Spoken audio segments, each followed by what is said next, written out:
Avons-nous ignore l'un des moments les plus discrets et pourtant fondamentaux de tout l'Ancien Testament? Un épisode si bref que beaucoup le lisent, sans se rendre compte de son importance, mais il sert de bas à tout un chapitre de théologie chrétienne dans le Nouveau Testament. Un homme apparaît dans les Écritures, sans introduction, sans arbre généalogique, sans trace de parents, sans date de naissance ou de deuce. Juste 3 versets de la Jeune, et puis un silence millénaire, jusqu'à ce que, tout à coup, un seul verset des psaumes soit cité par Jésus lui-même pour expliquer sa mission. Qui était cet homme, et pourquoi les Écritures le traitent-elles comme quelqu'un de supérieur à Abraham aujourd'hui? Nous revenons à une réunion silencieuse dans une vallée près de Salem, non pas pour satisfaire la curiosité, mais pour comprendre comment ce bref dialogue pointe vers le sacerdoce éternel de Jésus-Christ, le prêtre qui accomplit la justice, établit la paix et intercède pour toujours. Melchisedec entre sans tambour, ni trompette dans le récit biblique, apparaissant soudain dans un chapitre déjà plein de conflits et d'interventions divines. La scène se déroule dans Genèse 14, en pleine guerre régionale, qui ravage le pays de Canaan. 4 rois de les s'unissent pour envahir le territoire, battant une alliance de 5 rois locaux et saccageant leur ville. Au milieu du chaos, les personnes et les biens sont pris comme butin de guerre, et parmi les captifs se trouve Lot, le neveu d'Abraham, qui s'était établi près de Sodome. Ce qui semblait n'être qu'un simple conflit politique et militaire devient l'étape où la fidélité de Dieu à son pacte avec Abraham serait démontrée. Lorsqu'Abraham découvre que Lot a été capturé, il n'hésite pas. Elle regroupe 318 hommes forts dans son foyer et élève sous son autorité. Avec cette petite force, il poursuivit les envahisseurs jusqu'à Dan, dans l'extrême nord. Sous le couvert de la nuit, il divise ses hommes, attaque et vainc l'ennemi. La victoire n'est pas partielle. Abraham récupère tout le peuple, y compris Lot, et délivre les biens vols. Un homme ordinaire, mu par la foi, assume le rôle de libérateur victorieux. Cependant, la Jeune indique clairement que la véritable histoire est celle de Dieu, qui agit derrière tout c'est précisément à ce moment-là, après la victoire et au retour, qu'un événement inattendu se produit. Au retour d'Abraham, un personnage apparaît dans le récit avec une présence qui semble disproportionnée par rapport aux quelques versets qu'il occupe. Melchisedec, roi de Salem, apporte du pain et du vin. Il est décrit comme un prêtre du dieu Trozo. Sans généalogie, sans antécédents, il se présente simplement comme roi et prêtre en une seule personne. Roi de Salem, probablement un ancien nom de Jérusalem. Prêtre du dieu Trozo, adorant le même Dieu qui a rappelé Abraham. Genesis enregistre simplement le fait et passe à autre chose. Melchisedec prononce alors une bénédiction qui détourne l'attention de la force d'Abraham et la redirige vers la main souveraine de Dieu. Béni soit Abraham du Dieu Trozo, Dieu du ciel et de la terre, et béni soit le Dieu Trozo, qui a livré ses ennemis entre ses mains. Les mots sont clairs. La victoire est venue de l'intervention divine. En réponse à cette reconnaissance, Abraham donne à Melchisedec la dîme de tout, l'honorant comme un véritable prêtre du dieu Trozo. Et aussi vite qu'il est apparu, Melchisedec disparaît de l'histoire. La Jeune se poursuit avec l'interaction d'Abraham avec le roi de Sodome, laissant cette figure enigmatique comme une silhouette brève mais frappante dans le déroulement des événements. Cependant, les Écritures n'en avaient pas encore fini avec lui. Sa brève apparition dans Genèse 14 deviendra la base de révélations ultérieures et de réflexions profondes sur le sacerdoce, la royauté et l'œuvre du Christ. Près de 1000 ans après la rencontre entre Abraham et Melchisedec, son nom refait surface dans l'un des psaumes les plus significatifs de la Bible. Le psaume 110 présente une véritable prophétie adressée par le Seigneur à un personnage mystérieux que David appelle mon Seigneur. Ce personnage est plus grand que David lui-même, est assis à la droite de Dieu et recevra la victoire sur tous ses ennemis. Au milieu de cette proclamation royale se trouve une déclaration surprenante sur le sacerdoce. Le Seigneur adjure et ne se repentira pas. Tu es prêtre pour toujours selon l'ordre de Melchisedec. Ici, Dieu non seulement fait une promesse, mais il prête serment, soulignant la certitude inébranlable de ce qu'il établit. C'est la seule fois, après Genèse 14, que le nom Melchisedec apparaît dans l'Ancien Testament. Le silence des siècles rend cette référence encore plus percutante. David, écrivant en tant que roi d'Israël, n'appartenait pas à la tribu de Lévi et n'exerçait donc pas de rôle sacerdotal sous la loi de Moïse. Cependant, le psaume 110 parle d'un futur personnage qui unirait l'autorité royale et le ministre sacerdotal en une seule personne. Il ne serait pas un prêtre de l'ordre lévitique, lié à Aaron et au culte du tabernacle, mais de l'ordre de Melchisedec, un mot de l'entrieur est distinct, entrieur à la loi et ne dépendant pas de l'ignite tribale. Plusieurs caractéristiques de ce sacerdoce ressortent. Premièrement, il est en dehors de la tribu de Lévi. À l'époque de David, le système lévitique était déjà fermement établi, mais Dieu renvoie, au-delà du ciné, au-delà d'Aaron, à Genèse 14. Deuxièmement, ce prêtre est à la fois roi et prêtre. Comme Melchisedec, qui fut roi de Salem et prêtre du dieu Trozo, le personnage promis dans le psaume 110 règne en tant que roi et sert de prêtre. Troisièmement, il est nommé par serment divin, et non par naissance ou nomination humaine. Le Seigneur adjure et ne changera pas d'avis, soulignant que ce rôle repose sur une décision immuable de Dieu. Enfin, son sacerdoce est de cri comme éternel. Contrairement aux prêtres lévitiques, qui ont servi pendant un certain temps puis sont morts, le ministre de ce prêtre n'a pas de fin. Pour les chrétiens qui lisent le Nouveau Testament, le psaume 110 devient une lentille fondamentale pour comprendre l'identité et l'œuvre de Jésus. Il n'est pas seulement le fils de David et le Messie promis, régnant à la droite de Dieu, mais aussi le souverain, sacrificateur éternel, nomme par serment divin et servant selon l'ordre de Melchisedec. Son sacerdoce n'est pas basé sur une lignée humaine, mais sur une nomination directe de Dieu et sur une vie que la mort ne peut interrompre.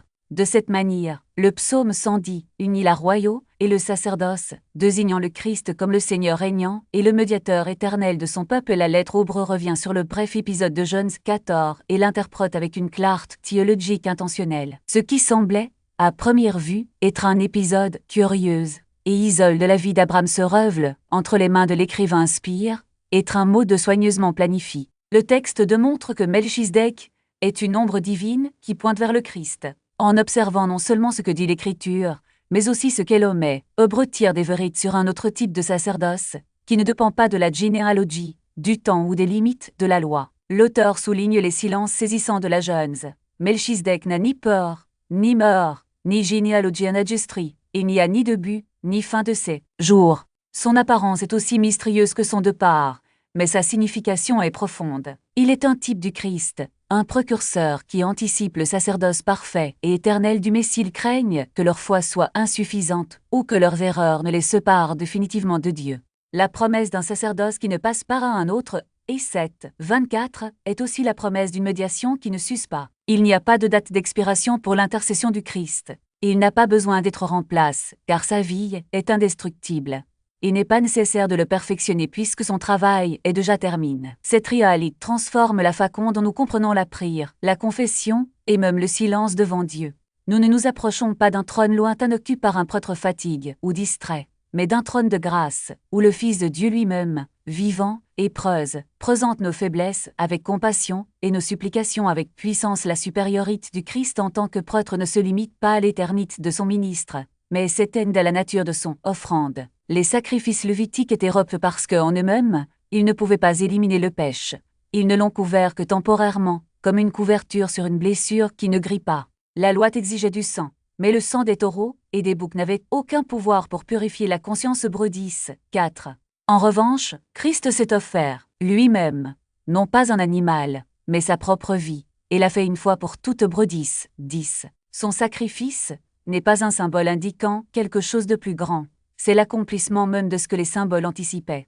Le sang du Christ ne couvre pas seulement le péché, il l'enlève, comme une tache portée par les eaux. C'est pourquoi l'auteur de la lettre aux Hébreux peut déclarer « Là où il y a remission de ces choses, il n'y a plus d'offrande pour le péché » et 10, 18. Le travail est terminé. Il n'est pas nécessaire de faire de nouveaux sacrifices, de nouvelles pénitences ou de nouvelles tentatives pour mériter la faveur divine. Cette vérité remet en question la tendance humaine à rechercher la sécurité dans les rituels ou les performances religieuses. Combien de fois, même inconsciemment, avons-nous plus confiance dans la participation aux offices, dans l'observation des règles ou dans la répétition de formules que dans la suffisance du sacrifice du Christ? Hébreux ne rejette pas la discipline spirituelle, mais insiste sur le fait qu'elle doit découler de la gratitude et non de l'anxiété. Le culte qui plaît à Dieu n'est pas celui qui tente de compenser la culpabilité par plus d'œuvres, mais celui qui s'appuie sur l'œuvre déjà accomplie. Le sacerdoce du Christ ne nous livre pas seulement du péché, cela nous livre de l'esclavage consistant à essayer de nous justifier par nos propres efforts. Lorsque nous comprenons que son intercession est permanente et son sacrifice définitif, nous cessons de vivre comme des débiteurs éternels et commençons à vivre comme des enfants bien-aimés, libres de servir non par peur, mais par amour. La figure de Melchisedec, avec son apparition soudaine et sa disparition tout aussi mystérieuse, nous rappelle également que le plan de Dieu opère souvent en dehors de nos chemins prévisibles. Cela ne rentre pas dans les catégories humaines de pouvoir, de succession ou de contrôle. Melchisedec apparaît dans la scène biblique comme un étranger, un roi prêtre d'une ville inconnue, et pourtant il est reconnu par Abraham comme prêtre du dieu Trozo. Genèse 14, 18. Cette rupture des attentes est intentionnelle. Dieu ne se limite pas aux structures que nous créons pour le contenir. Il agit où il veut, quand il veut, et par qui il veut. Le sacerdoce du Christ suit la même logique. Il ne provient pas d'une lignée sacerdotale, mais de la volonté souveraine de Dieu. Il n'est pas prêtre par héritage, mais par nomination divine. Cette réalité devrait nous amener à remettre en question nos propres tentatives de domestiquer Dieu, de le confiner à des traditions, dénominations ou méthodes spécifiques. Le Dieu qui la suscite Melchizedek et accomplit sa promesse en Christ est plus grand que nos boîtes théologiques en fin de compte. L'union de la royauté et du sacerdoce en Christ, anticipée dans Melchizedek et pleinement réussie dans le Fils, redéfinit ce que signifie vivre sous la seigneurie de Dieu. Dans l'Ancien Testament, ses fonctions étaient rigidement séparées. Les rois venaient de Juda, les prêtres de Lévi. Mais en Christ, ils se rencontrent. Ce n'est pas seulement le prêtre qui offre le sacrifice, il est aussi le roi qui gouverne avec justice. Il n'intercède pas seulement pour nous, il règne aussi sur nous. Cette double fonction a de profondes implications pour la vie chrétienne. Nous ne servons pas un Dieu lointain, qui délègue son autorité à des intermédiaires humains, mais un Seigneur qui, en même temps, est notre frère, notre prêtre et notre roi. Sa royauté n'est pas oppressive, c'est rédempteur. Son sacerdoce n'est pas froid et compatissant, et sa justice n'est pas arbitraire. C'est la base de la vraie paix. Quand nous regardons Melchizedek, nous avons un aperçu de ce qui allait arriver. Lorsque nous regardons vers Christ, nous voyons l'accomplissement parfait de cet aperçu. Et quand nous nous regardons, nous sommes confrontés à un choix. Continuer à essayer de nous sauver par nos propres mérites ou nous reposer dans le travail d'un prêtre qui non seulement nous représente devant Dieu, mais nous permet également de vivre, comme il a vécu, dans la justice, la paix et l'obéissance. Le sacerdoce du Christ n'est pas seulement une doctrine théologique, c'est la base de notre espérance, la source de notre libère et le fondement de notre culte. Il ne se contente pas de nous sauver, il nous transforme, nous libre et nous envoie comme ambassadeurs d'un royaume déjà inauguré, mais qui attend encore sa consommation finale. Vivre, comme si le salut était fragile, c'est comme construire une maison sur des sables mouvants. Nous mesurons notre valeur par la pire semaine que nous avons vécue et imaginons que Dieu fait de même. Cependant, la lettre aux Hébreux nous rappelle que le sacerdoce de Jésus est permanent.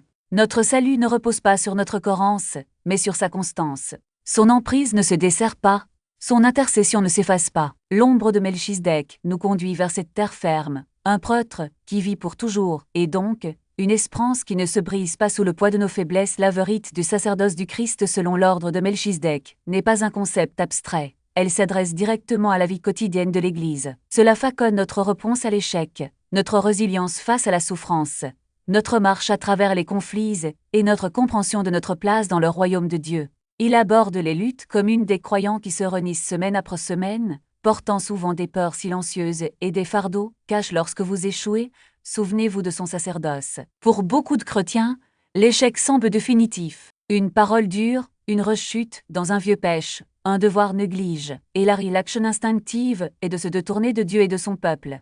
Mais le Nouveau Testament insiste. Quand les croyants trébuchent, leur prêtre ne se résigne pas. Jésus ne s'écarte pas de son rôle à cause de notre faiblesse. Il se rapproche encore plus, agissant en notre nom. Il vit toujours pour intercéder pour ceux qui viennent à Dieu par lui. Votre péché est réel, mais votre défense l'est aussi. La bonne réponse à l'échec n'est pas de s'enfuir, mais de courir vers lui lorsque vous souffrez. Souvenez-vous de sa justice.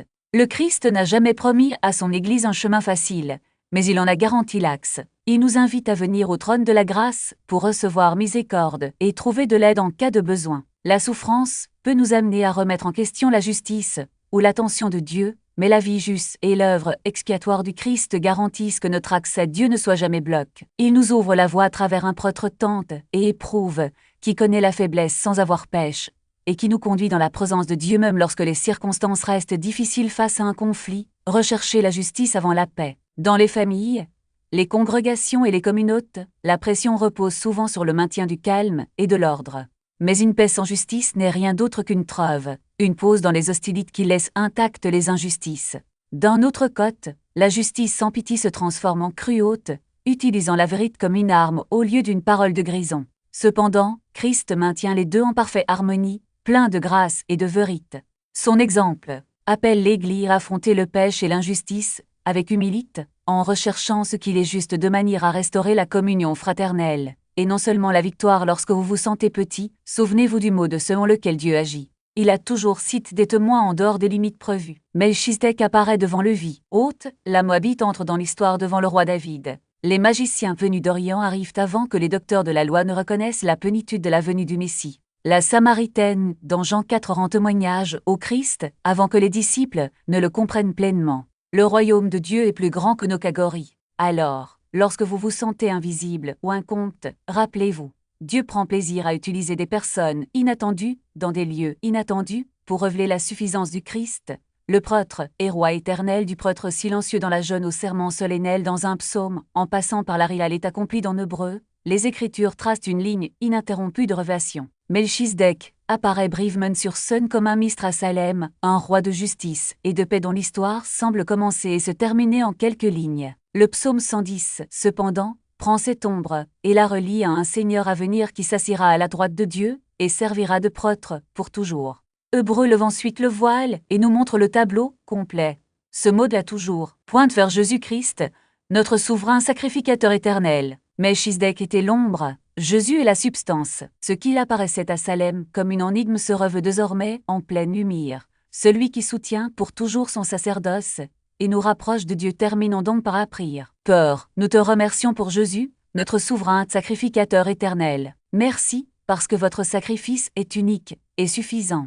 Parce que votre sang purifie véritablement, et parce que rien ne doit être ajouté à votre œuvre écuit. Merci car votre intercession est incessante, et même lorsque nous sommes faibles, distraits ou douteux, vous continuez à parler en notre nom. Merci car ta justice est notre paix, car nous ne venons pas devant toi sur la base de nos propres antecédents, mais refuse de ceci. Apprends-nous à marcher droiturement, à aimer la miséricorde et à marcher humblement avec toi, comme tu nous as appelés, dans Michée 6, 8. Fortifie nos foyers avec ta vérité et ta bonté. Il restaure des communautés marquises par la division, la fatigue et la peur. Ancre notre esprit en Christ seul, jusqu'au jour où la foi devient vision, et où nous verrons notre prêtre et notre roi face à face.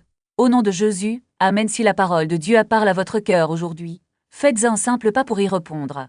Arrêtez-vous un instant et laissez ce que vous avez entendu s'installer dans votre âme. Alors, si ce message vous aide à voir Jésus plus clairement, likez cette vidéo pour que d'autres puissent aussi le retrouver plus facilement et abonnez-vous à la chaîne pour continuer à marcher avec nous à travers les Écritures. Dans les commentaires, écrivez 77 comme déclaration de foi, je me place sous le sacerdoce éternel de Jésus-Christ. Partagez cet enseignement avec un ami, un membre de votre famille, un groupe d'études bibliques ou quelqu'un que vous connaissez qui a soif de comprendre comment chaque page de la Bible pointe vers le Christ.